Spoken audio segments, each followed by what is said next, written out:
I love you মিষ্টি। ভেবেচিন্তে উত্তর দিবি কিন্তু। এই ভেবে চিন্তে তোর দ্বারা কিছুই নেই। তোর মতো একটা ফালতু ছেলেকে আমি ভালোবাসবো?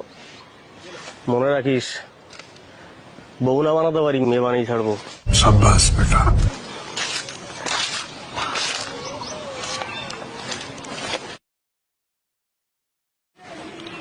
হ্যাঁ ডার্লিং, তুমি খেয়েছো? বাহ, আচ্ছা রাখো, আমার মেয়ে এসছে, একটু শুনি হ্যাঁ কি বলছে। শোন, তুই প্লিজ আমার মাকে ছেড়ে দে। তুই যা বলবি আমি তাই করবো। তোকে আমি খুব ভালোবাসবো, প্লিজ।